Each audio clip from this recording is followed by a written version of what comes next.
জবাবদিহিতার মুখোমুখি হতে হবে এবং তার প্রাপ্য শাস্তি পেতে হবে। এবং এটাও প্রমাণিত হয়েছে, বাংলাদেশ সকল আন্তর্জাতিক নর্মস, আন্তর্জাতিক স্ট্যান্ডার্ড মেনটেন করে ক্রাইমস এগেনস্ট হিউম্যানিটির মতো কমপ্লেক্স অপরাধের বিচার করতে সক্ষম এবং বাংলাদেশ সাফল্যের সাথে সেটা করেছে। আমরা এটাও একই সাথে বলতে চাই যে কোয়ালিটি অফ এভিডেন্স এখানে দেখানো হয়েছে, যে ধরনের সাক্ষ্য প্রমাণ এই আদালতে উপস্থাপিত হয়েছে, বিশ্বের যে কোনো আদালতের স্ট্যান্ডার্ডে এই সাক্ষ্য প্রমাণগুলো উতরে যাবে এবং পৃথিবীর যে কোনো আদালতে এই সাক্ষ্য প্রমাণ উপস্থাপন করা হলে আজকে যেসব আসামিকে শাস্তি প্রদান করা হয়েছে তারা প্রত্যেকেই একই শাস্তি প্রাপ্ত হবেন। আমরা আজকের এই রায় প্রক্রিয়া সমাপ্ত হওয়ার মাধ্যমে আমাদের একটা দীর্ঘ আইনি লড়াইয়ের সমাপ্তি হয়েছে, যদিও আরও অনেকগুলো মামলা বিচারাধীন রয়েছে।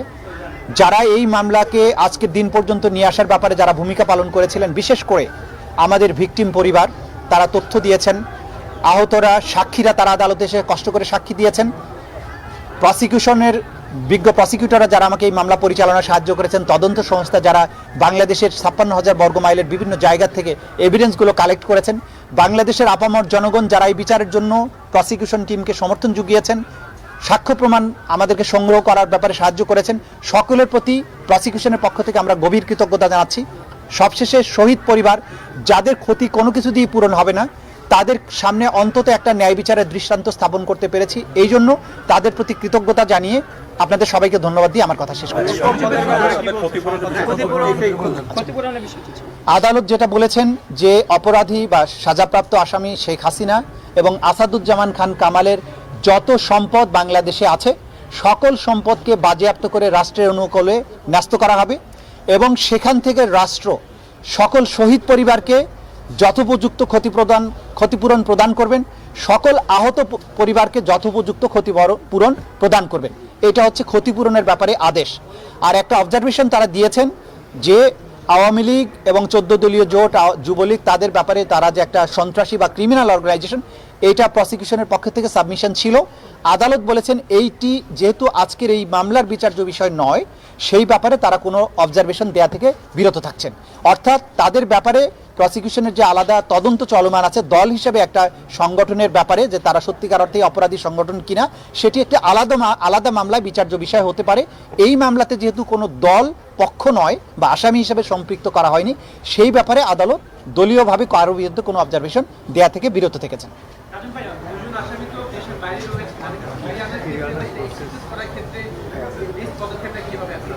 যে আমরা ইতিমধ্যেই বলেছি যে দুজন আসামি পলাতক রয়েছেন তাদেরকে ফিরিয়ে আনার ব্যাপারে রাষ্ট্র দুই ধরনের পদক্ষেপ নিতে পারেন। একটি হচ্ছে ভারতের সাথে সম্পাদিত 2013 সালের যে অপরাধীর বহিঃসমর্পণ চুক্তি, অর্থাৎ এক্সট্রাডিশন ট্রিটি 2013, সেই চুক্তি অনুযায়ী আমাদের এখানে যেহেতু মানবতা বিরোধী অপরাধের দায়ে তারা সাজাপ্রাপ্ত হয়েছেন, তাদেরকে বাংলাদেশ ভারত সরকারের কাছে ফেরত চাইবে এবং ভারত সরকার যদি আইনের শাসন, ন্যায় বিচারের প্রতি শ্রদ্ধাশীল হয়, তারা সেই আসামিদেরকে ফেরত প্রদান করবেন এবং তাদেরকে বাংলাদেশে ফেরত আনার মাধ্যমে তাদের উপরে যে সাজা দেয়া হয়েছে সেটা কার্যকর করা যাবে।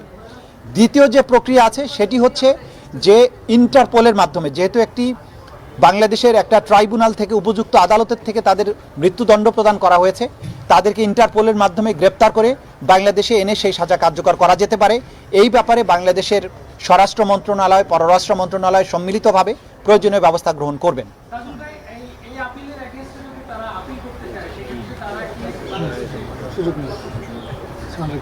যে কোনো আদালতের আদেশের বিরুদ্ধে যদি আপিল করতে হয়, যেমন আমাদের এই মামলায় এই সাজার বিরুদ্ধে 30 দিনের মধ্যে আসামিরা চাইলে সুপ্রিম কোর্টে আপিল দায়ের করতে পারবেন, কিন্তু সেই আপিল দায়ের করতে হলে পলাতকরা কেউ করতে পারবেন না, কারণ পলাতক ব্যক্তির আইনগত কোনো অধিকার থাকে না।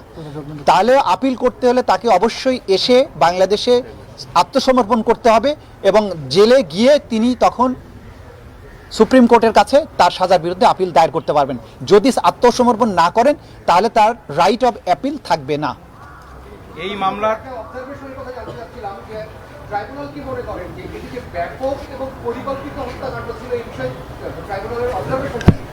দেখুন, আমরা বারবারই বলেছি এবং আদালত এটা কিন্তু বারবার পরিষ্কার করেছেন যে ক্রাইমস এগেনস্ট হিউম্যানিটি, অর্থাৎ মানবতার বিরুদ্ধে অপরাধ হতে হলে তাকে দুটো শর্ত পূরণ করতে হবে। যে অ্যাটাক বা আক্রমণের মাধ্যমে মানুষ যে হত্যা হয়েছে, সেই অ্যাটাকটা হতে হবে ওয়াইড স্প্রেড অথবা সিস্টেম্যাটিক। আদালত এখানে তার ফাইন্ডিং দিয়ে বলেছেন জুলাই আগস্ট 2024-এ বাংলাদেশের ছাত্র জনতার উপরে যে অ্যাটাকটা করা হয়েছিল, সেই অ্যাটাকটা হয়েছিল নিরস্ত্র সিভিলিয়ানদের উপরে, নাম্বার 1। নাম্বার 2, এটা ছিল ওয়াইড স্প্রেড, ব্যাপক মাত্রায় আক্রমণ, কারণ বাংলাদেশের almost every part of the country এই অ্যাটাকটা পরিচালিত হয়েছে। দ্বিতীয়ত যেটা তারা বলেছেন যে ওয়াইড স্প্রেড হওয়ার পাশাপাশি এই অ্যাটাকটা ছিল সিস্টেম্যাটিক, কারণ রাষ্ট্রের টপ র্যাঙ্কিং থেকে একদম কমান্ড এসে নিম্ন স্তর পর্যন্ত কমান্ড পৌঁছেছে এবং রাষ্ট্র সম্পূর্ণভাবে সম্পৃক্ত হয়ে এই অপরাধটা করেছে, সিস্টেম্যাটিক। এবং এইটা তারা করেছেন তাদের সম্পূর্ণ জ্ঞানত, তারা জেনে বুঝে এটা করেছেন। বাংলাদেশে কোথায় কত লোক মারা গেছে, কি আক্রমণ হচ্ছে, কি অস্ত্র ব্যবহার হচ্ছে, সব সম্পর্কে এই অপরাধীরা যারা সাজাপ্রাপ্ত হয়েছেন তারা প্রত্যেকে জ্ঞাত থেকে, তাদের নলেজের মধ্যে থেকেও তারা এই অপরাধ সংগঠন করেছেন। সুতরাং ওয়াইড স্প্রেড, সিস্টেম্যাটিক এবং উইথ দি নলেজ, এই সবগুলো শর্ত এই অপরাধের মধ্যে এই শর্তগুলো পূরণ হয়েছে বলেই এটা ক্রাইমস এগেনস্ট হিউম্যানিটি, এবং সেই ক্রাইমস এগেনস্ট তাদেরকে এই শাস্তিটা দেওয়া হয়েছে।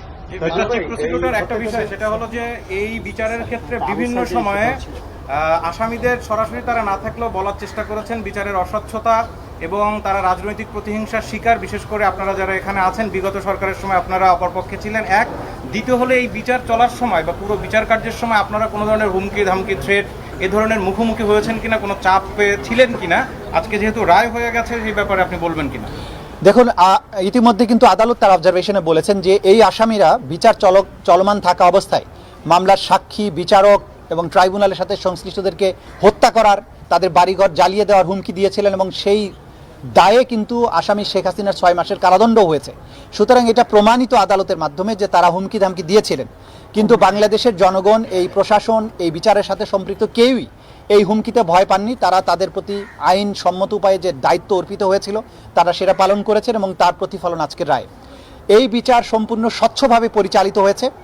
কোনো কর্নার থেকে, ইভেন স্টেট ডিফেন্স লয়ার থেকেও এই বিচারের স্বচ্ছতা নিয়ে, এই বিচারে কোনো ইনজাস্টিস হয়েছে, কোনো জায়গায় মিথ্যা সাক্ষ্য দেওয়া আছে, এই অভিযোগ কেউ কখনো করেনি, করতে পারবেও না।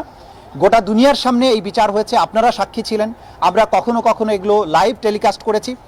পৃথিবীর সবার কাছে আমাদের ওপেন চ্যালেঞ্জ, এই বিচার প্রক্রিয়া স্বচ্ছ ছিল, নিরপেক্ষ ছিল, প্রত্যেকেই আইন অনুযায়ী কাজ করেছেন এবং এইখানে যে কোয়ালিটির এভিডেন্স দাখিল করা হয়েছে, আমরা আবারও চ্যালেঞ্জ করছি, দুনিয়ার যে প্রান্তে খুশি সেখানে যান, যে কোনো আদালতে এভিডেন্স গিয়ে হাজির করেন, এই অপরাধীদের একই ধরনের শাস্তি হবে বলে আমরা বিশ্বাস করি। মাননীয় চিফ প্রসিকিউটর, একটি প্রশ্ন, আজকে যে রায়টি হলো, এই রায়টি জুলাই আগস্টের অন্য যে মামলাগুলো সেগুলোর ক্ষেত্রে রেফারেন্স হিসেবে বিচারকে ত্বরান্বিত করবে কিনা, সহযোগী হবে কিনা?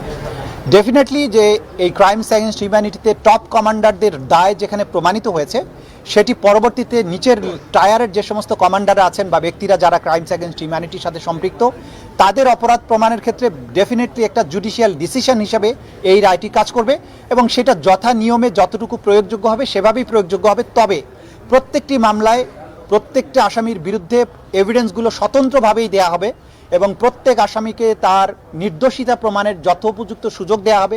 তিনি চাইলে তার নির্দোষিতা প্রমাণের জন্য তার ডিফেন্স উইটনেসকে আনতে পারবেন, ডিফেন্স ডকুমেন্ট প্রডিউস করতে পারবেন। এই রায় একটা নজির হিসাবে কাজ করবে, কিন্তু প্রত্যেকটি আসামি বা প্রত্যেকটি মামলার বিচার অনুষ্ঠিত হবে। এই যে রায়টা হলো, এটার মৃত্যুদণ্ডের সুনির্দিষ্ট কোনো সময়ের আইনি সময় ধার্য করে দেওয়া হলো কিনা? যেটা এখন আজকে আমি আপনাদেরকে বলতে পারি, গত সারা রাত ধরে আমাদের সকল বিজ্ঞ প্রসিকিউটরগণের নাম্বারে বিদেশ থেকে, অধিকাংশই ভারতীয় নাম্বার থেকে তাদেরকে টেলিফোনে কল করা হয়েছে, তাদের নানান ধরনের গালাগালি, অশ্লীল কথাবার্তা বলা হয়েছে, গালাগালি করা হয়েছে। এগুলোকে আমরা খুব একটা আমলে নেই না, কারণ একজন অপরাধী যখন বুঝতে পারে যে সে অপরাধ করেছে এবং তার সাজা অত্যাসন্ন, তো তখন সে তার এই জাতীয় আচরণ তার অপরাধ প্রবণতাকে নির্দেশ করে। এগুলোকে আমরা আমলে নিচ্ছে না। অপরাধীরা তাদের চরিত্রই প্রকাশ করছে, কিন্তু তাদের এই সমস্ত দম্ভ, হুমকি, বাংলাদেশের মানুষকে ন্যায় বিচার প্রাপ্তির জন্য তাদের যে আকাঙ্ক্ষা, ন্যায় বিচারের জন্য তাদের যে প্রচেষ্টা, এখান থেকে কোনো অবস্থায় এক চুলো হটাতে পারবে না। 30 দিন সময় আছে আইন অনুযায়ী। আজকের থেকে 30 দিনের মধ্যে তারা আপিল করতে পারবেন। অর্থাৎ আজকে থেকে 30 দিনের মধ্যে তারা যদি এসে আত্মসমর্পণ করেন, তাহলে তারা সুপ্রিম কোর্টে আপিল করতে পারবেন। সুপ্রিম কোর্টে আপিল দায়ের হলে আমাদের আইনে পরিষ্কারভাবে বলা আছে, সুপ্রিম কোর্ট সেই আবার আপিলটা পরবর্তী 60 দিনের মধ্যেই নিষ্পত্তি করবেন। সুতরাং সেটা আইনি বিধান। তারা যদি আইনের শাসনের প্রতি শ্রদ্ধাশীল হন, তারা যদি মনে তাদের সাহস থাকে যে তারা ইনোসেন্ট, তারা যদি বাংলাদেশের বিচার প্রক্রিয়া মোকাবেলা করার তাদের সৎসাহস থাকে, আমরা বলবো তারা আসুন বাংলাদেশে এসে এই রায়ে অনুযায়ী তার আত্মসমর্পণ করে তার রায়কে তিনি চ্যালেঞ্জ করেন সুপ্রিম কোর্টে। তার যদি যুক্তি দিয়ে, তার প্রমাণ দিয়ে তিনি নিজেকে নির্দোষ প্রমাণ করতে পারেন, আমাদের তো কোনো সমস্যা নেই। আইনের গতিতেই চলবে। Thank you.